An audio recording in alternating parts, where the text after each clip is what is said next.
जय श्री राम। राधे राधे। जय श्री कृष्ण। ये उस समय की कथा है कि जब श्री कृष्ण भगवान और सुदामा जी सांदीपनि मुनि के यहाँ विद्या ग्रहण कर रहे थे। एक दिन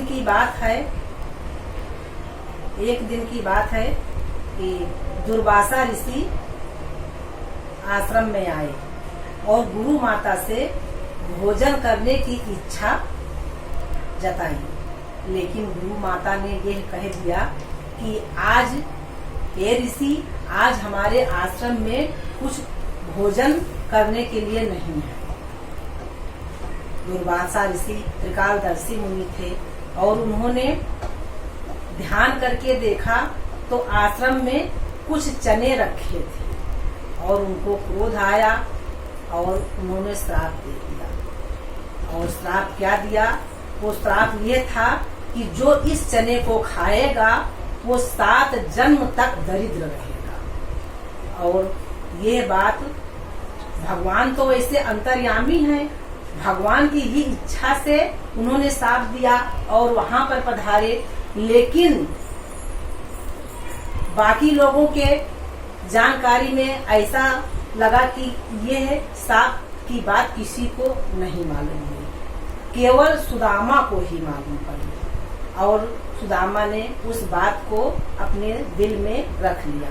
इसके बाद में गुरु माता ने उस चने को आधा आधा बोली कि तुम दोनों आधा आधा ले लो और जंगल से भोजन बनाने के लिए लकड़ी लेने जाना है और वहां पर जब भूख लगेगी तो इस चने को दोनों बांट कर खा लेना। उस पर श्री कृष्ण भगवान ने कहा कि हे गुरु माता, मेरे पीताम्बरी का पल्लू फटा हुआ है और ये पूरा का पूरा चना सुदामा जी के पल्लू में बांध दीजिए, हम वहाँ दोनों आधा आधा ले लेंगे। और गुरु माता ने वैसा ही किया। और जब सुदामा और कृष्ण भगवान दोनों जंगल में लकड़ी लेने के लिए गए तो अकस्मात बादल गरजने लगा, बिजली चमकने लगी और बड़े जोर से बारिश आ गई। और बारिश आने के कारण दोनों को बहुत तेजी से ठंड लगी और ठंड के कारण वो दोनों एक पेड़ से चिपक कर बैठ गए। और उस समय सुदामा जी छिप छिप कर चने खाने लगे, एक एक करके चने सारे खा लिए। कुछ देर बीतने के बाद में भगवान श्री कृष्ण ने सुदामा से कहा कि हे मित्र, बारिश तो बंद होने का नाम नहीं ले रही है, अब जो गुरु माता ने चना दिया है अब उसको निकालो, भूख बड़ी जोर से लगी है और हम दोनों खाएंगे और ठंड भी लग रही है, तो इस अगर चने को खाएंगे तो थोड़ा ठंड भी कम हो जाएगा और भूख क्षुधा भी कम हो जाएगी। तो सुदामा जी ने कहा, पहले तो सुदामा जी कुछ बोले ही नहीं। इसके बाद में श्री कृष्ण ने जब दोबारा बात कहा, फिर तिबारा जब बात कही, उनका हाथ हिलाकर पकड़कर, अरे मित्र चना निकालो, हम दोनों खाएंगे। तो सुदामा जी ने अपने धीमे स्वर से लज्जित होकर कहने लगे, हे मित्र, वो चना तो नहीं है मेरे पास। सुदामा जी की बात सुनकर भगवान श्री कृष्ण कहने लगे, चना नहीं है? चना तुमने क्या किया? तो सुदामा जी ने कहा, हे मित्र, उस चने को तो मैंने खा लिए। तो इस भगवान ने कहा कि अपने हिस्से का खाए हो, मेरे हिस्से का दो। सुदामा जी ने कहा, अपने हिस्से का खाए, इसके बाद मेरी क्षुधा नहीं तृप्त हुई। हे मित्र, मैंने आपके हिस्से का भी चना खा लिया। कृष्ण भगवान ने कहा, हे मित्र, ऐसे लज्जित मत हो, कोई बात नहीं, तुम हमारे मित्र हो, खा लिए तो क्या हुआ, चाहे हम खाएं चाहे तुम खाओ, कोई बात नहीं है, ऐसा कहकर बात टाल दी। लेकिन सुदामा ने यह बात नहीं बताई दुर्वासा ऋषि की कि किस कारण से वो चना खाए हैं।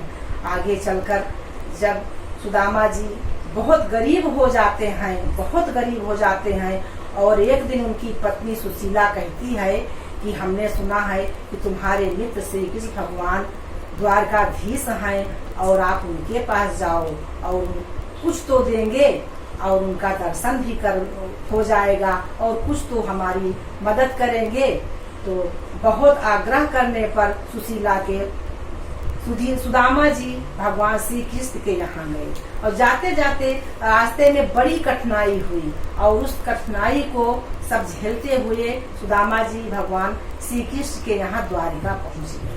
और वहाँ पर जब पहुँचे तो रुक्मिणी जी जल डालती हैं, पानी डालती हैं और भगवान श्री कृष्ण उनके पांव धोते हैं और धोते समय उनके पांव में छोटे बड़े कंकड़ और कांटे गड़े हुए हैं और उस कांटे को निकालते हैं और जब निकालते हैं तो सुदामा जी थोड़ा ही किसमिसाते हैं, ज्यादा नहीं। लेकिन जब तलोए में देखते हैं भगवान श्री कृष्ण कि एक बड़ा सा मोटा सा कांटा गड़ा हुआ है और उसको मुंह लगा के अपने दांत से खींचने लगते हैं तो सुदामा जी हाथ पकड़ लेते हैं, हे मित्र रहने दो, इस कांटे को मत निकालो, ये कांटा जिस समय गड़ा है उस समय से आज तक हमको बहुत दर्द दे रहा है, बहुत दुख दे रहा है। भगवान श्री कृष्ण कहने लगे, हे मित्र यही कांटा तो तुम्हारे जीवन का हर कुछ है, इसके लिए हम इसे निकालेंगे। अगर ये कांटा हम नहीं निकालेंगे तो जो तुमने हमारे साथ किया है वो मूलधन तो तुम्हारा रहेगा ही, लेकिन मैं ब्याज भी नहीं चुका पाऊंगा। हे मित्र थोड़ा सा कष्ट सहन करो और इसे निकालने दो। ये कहकर भगवान श्री कृष्ण ने उस कांटे को निकाल लिया और जब उस कांटे को निकाल लिया, कहने का ये मतलब है कि वही दरिद्रता का कांटा गड़ा था जो महर्षि दुर्वासा ने श्राप दिया था और उसी क्षण भगवान श्री कृष्ण ने उनको सुदामापुरी सोने की सुदामापुरी बनवा दिया। और जब वहां से चलने लगे तो श्री कृष्ण भगवान ने सुदामा को अपने हाथ से कुछ भी नहीं दिया, एक पीताम्बरी दिया था वो भी ले लिया और वो भगवान का नाम जपते हुए और चले आए। कहने का ये मतलब है, और ये कथा को सुनकर कोई आश्चर्य ना करे कि दुर्वासा ऋषि का या तो साप झूठा है या तो फिर सुदामा झूठे हैं, ऐसी बात नहीं है। 7 जन्म का श्राप उन्होंने दिया था, ये बात सत्य है, लेकिन जिसके सर के ऊपर भगवान ठाकुर जी का हाथ हो वो 7 जन्म क्या 7 क्षण भी कुशलता के बिना नहीं रह पाएगा, वह कुशल मंगल ही उसका होगा। इसीलिए उनका सब दरिद्रता एक ही जन्म में क्या आधा ही जन्म में सब पूरी हो गई। और भगवान ऐसा कहते हुए सुदामा के अपने मित्रता के बारे में बहुत प्रसन्न हुए हैं। युगल का हाथ सर पे है, तसल्ली दिल में रहती है, चलती है नाव पानी में, यहाँ रेती में चलती है। जय श्री राम।